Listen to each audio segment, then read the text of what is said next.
Hello everyone, my name is Elena Shvab and I'm a head designer based in London. Today is a very unplanned live session. I just spontaneously decided to go live and share what I'm working on right now, what I'm doing in the studio, sort of like behind the scenes. And if whoever joins me on this live session, if you have any questions, you can just ask and we can just have a little chat. So at the moment, I'm in my studio working on a bespoke order of Emily hat, Emily Boater hat, one of my absolutely favorite hats. This is the hat that I'm working on right now. So let me maybe put it on properly. It's one size and it's attached to a hat with an elastic, and it sits on a side, sort of like a little bit, you put it a little bit forward on your forehead, just like that. At this stage, I already built the hat, already made the hat. Now it's finishing touches, so I'm stitching in the elastic as the hat is secured in elastic, and I'm stitching the lining as well. Such a lovely grayish color. So So the whole idea of going live is just to show how the things are going, how I am working on the hat, what's the process thinking behind designing, as well as welcoming you into my studio and also different questions that you might have. At the moment, so this is a boat hat. It's made of really beautiful, sort of like a tweed fabric. I think it's cotton threads with a hint of silver. That's my favorite part, the hint of silver, so it gives a really beautiful sheen. It's made of buckram as a base and then covered with the fabric.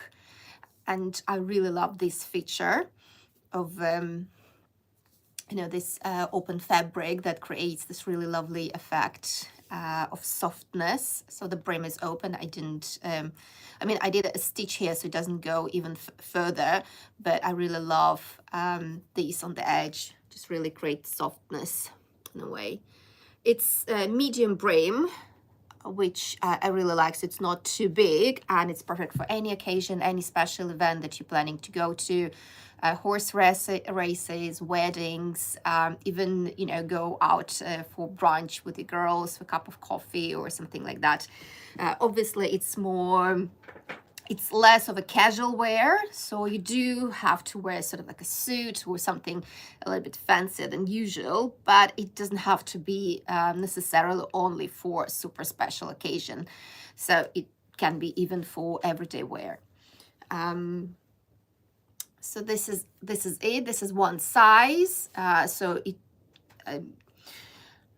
it doesn't matter what hat size you are. You don't have to worry about it. You just put it on. And the only feature that I'm working on right now is the elastic, because I want to make it adjustable, because different hat sizes, and because my client, well, she bought this hat online, so I can't really measure her hat size, and she also struggles of measuring her hat size. So she says like it's 58 or 60. So it's like 2 centimeter difference, which makes it a big deal. So for that, I would like to attach elastic. So it's secured on one side, but then on the other side, and it's sort of going to be hidden underneath the lining. But then on the other side, I want to make it in a way so that it's stitched on the outside of the lining, like right here.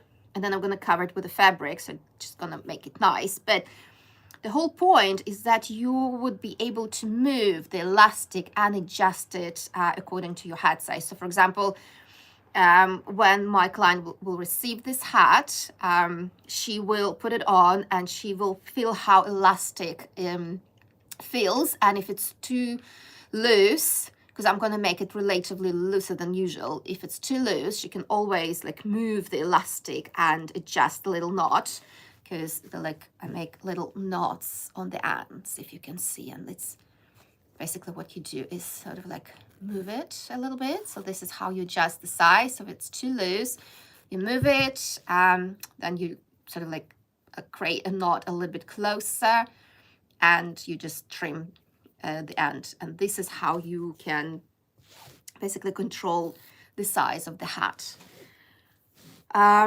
So yeah, the last finishes I just have to work on, like stitches, and then I'm gonna put this really nice, beautiful color Petersham, which I really wanted it to be the same color, like matching color as the hat, and it's gonna go around the hat. I'm gonna stitch it with invisible stitch so it looks all perfect and nice, because I don't have a headband on this side. It's really open, so every single stitch that I make, it has to be perfect. It has to be very neat and invisible, so I don't overstretch the fabric, because obviously everything is going to be visible, so it has to be perfect. So welcome everyone who joined in the meantime. If you have any questions, please do ask. I'm happy to reply while I'm here on this live video.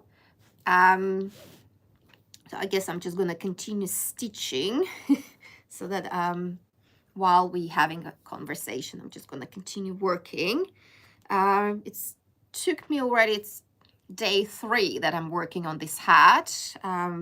Obviously I don't work non-stop, so in the meantime I was working on something else. So that's why it usually takes so long. So while I've been waiting for things to dry or to block or to mold, so I've been working on other projects, and then was continuing working on the hat.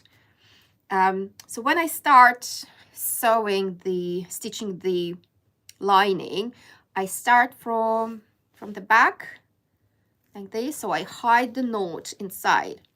Everything we do has to be beautiful and neat. Even though there will be Petersham on top, I still want every stitch to be perfect and beautiful. So thimble is the best friend, because the base is made of buckram and then the fabric, so there's like a lot of layers, so it will be quite challenging to stitch the hat without a thimble. And I remember when I just started hat making, I hated the thimble. It was so uncomfortable on my hand, and I thought, well, how people are getting used to having a thimble, because it's so annoying. I mean, there's something on your finger, and now even the slightest stitch I can't make without a thimble. It's kind of funny in a way. Yeah, so I think I'm not the only one about the thimble, is it? Yeah, it's just I mean, you have to get used to it, find a way how you work, so it's quite comfortable for you to work. So it goes on this finger, and then you sort of like push it with this side. It's like basically so the way I do it. Let me show you. Goes. So basically you push the needle with the side, not with the top. This is how I work, because I hold the needle with these 2 fingers, and then the 3rd finger is just pushes. See, pushes the, can you see? Yeah, pushes the needle just like that, pushes it through. So it's basically 3 fingers that doing the sewing / stitching job. So here's the elastic. It goes right here, and make sure that it stays there. There you go. Oh, by the way, while we are still online, and by the way, whatever you do, do not stitch through the elastic, because the whole purpose is that it can move. I mean, maybe not this side, because I'm covering with the lining on this one. Usually I don't, but for this particular hat, because the inside doesn't really look pretty, because it's made of buckram, and buckram is not really beautiful material, to be honest. It's not like felt. So if it was felt, I would leave it as it is. I wouldn't even put the lining, but here I also have synthetic felt right here, a layer of synthetic felt, because buckram is quite strong fabric, so you want the hat to be soft when it touches your forehead, because if you wear the hat for quite some time, it starts annoying this area. So make sure that if you work with buckram or straw, sometimes it's best to put some, you know, some lining, soft lining underneath, so it just makes it so comfortable to wear the hat. There it goes. Oh, so the great news, as so who knows about my membership and who already signed up, already seen the new video. For those who don't know about my membership program, it's here on YouTube. Today I uploaded new video. It's a video of inside of one of the workshops, a private workshop that I had with my student, and we were working on felt hat, a felt beret, a very beautiful beret. And the video is about how to correctly take the felt, remove the felt hat over the hat block.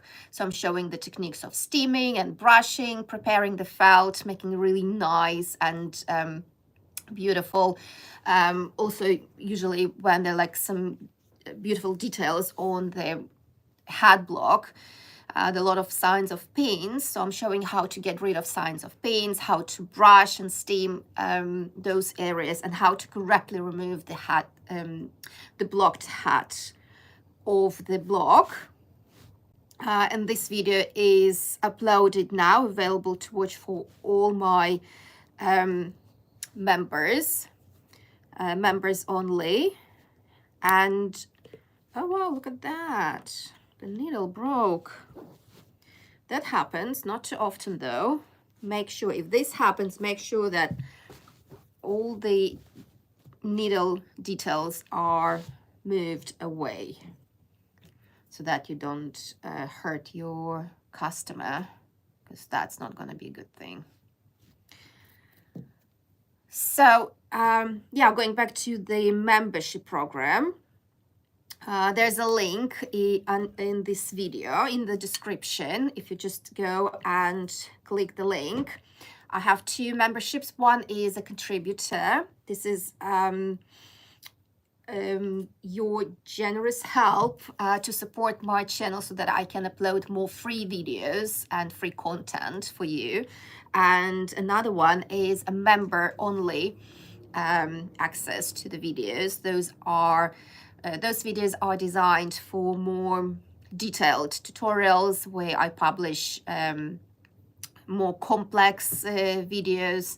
One of them, the first video I uploaded, was how to block a pillbox hat. So from beginning till the end, how to stiffen the felt, how to mold it over the hat block, how to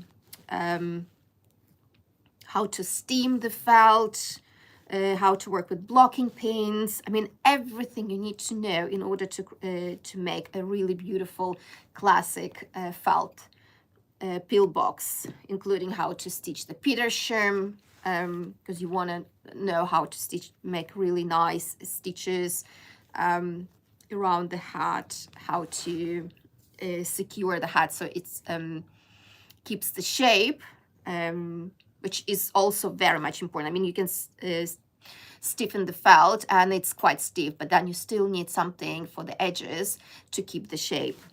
So that video explains everything in step by step. It's about an hour long video, and really highly recommended to anyone who would like to learn how to block not just pillbox hat, but learning the basics.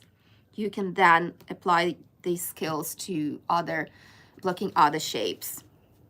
All you have to know is just the basics, and then you can create any hat, any shape you like. All right, so any other questions about hat making while we are here in my studio and I'm trying to stitch that lovely lining? I think the needle is a bit wrong. It's a bit too thick. Yeah. So how did I start hat making? Let's talk about that. Would you like to know? I'm going to tell you anyway. So my first degree was textile design. So I really love working with textiles, making materials, creating fabrics, creating textures, and even now I apply a lot of skills like that in my in making hats. And after graduation, I decided to take a course, additional course to expand my knowledge. And it was hat making course. I found it accidentally online and I thought, why not? You know, that could be interesting. Because altogether, hat making is you creating beautiful hat. So it's like a fashion item. It's also art item.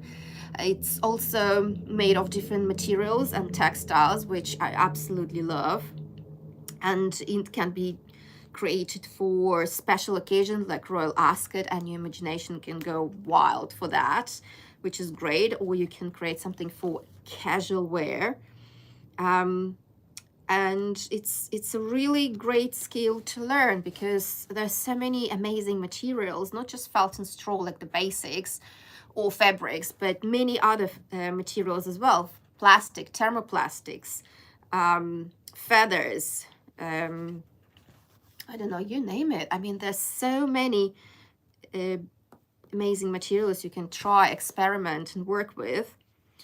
And not to mention creating different shapes. And you can also learn how to create your own hat blocks, which gives you possibility of creating really amazing shapes. And yeah, so there's no limit for imagination in hat making, not to mention that it's also a beautiful art and it's quite therapeutic. So you're sitting and stitching and sewing, and that's quite a good feeling. So it's quite relaxing as well. And sometimes my clients, they're asking, so what is your hobby? And frankly, I don't know, maybe it's kind of sad, but hat making is my hobby. I love everything about it. As a profession, as art, as you know, there's no limit, and that's what I love about it. That's what I really love about it. And I think I should focus on the hat and stop talking nonsense. And I think I'm gonna if you have any questions, please do ask and I'm happy to answer. If not, then I think I'm gonna continue working on my hat, and I'll show you results in my next video. Or you are welcome to follow me on Instagram, social media, Elena Shvab Millinery. You can find me there, where I post everything related to my work. I also post announcement about next videos, YouTube lives, because this one is really wasn't really planned, but usually when I plan the video, I post it ahead of time, so you have you can plan whether you can join me on the next video. So I'm gonna say thank you so much for everyone who joined me today and who asked so many questions. Thank you so much, and thank you for being part of my channel. If you have any questions about how to become a member and get access to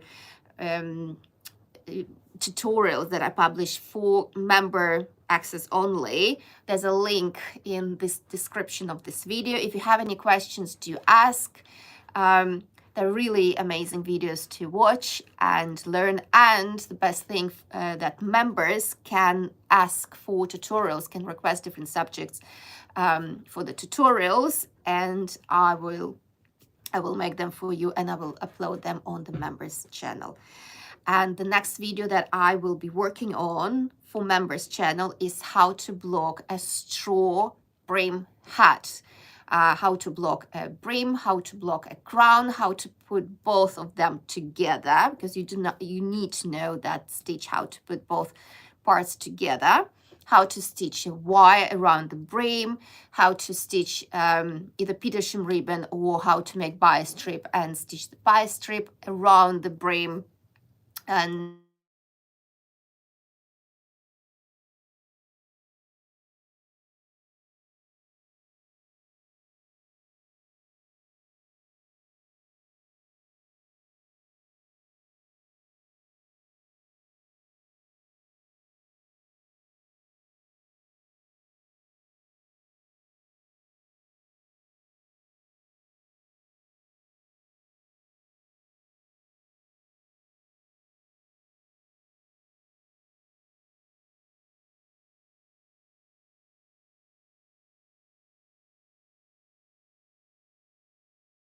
And if you have any questions, do ask. Happy to reply and answer and support. Thank you for everyone who joined. My name is Elena Shvab. I'm a hat designer based in London, and I'll see you next video. Bye.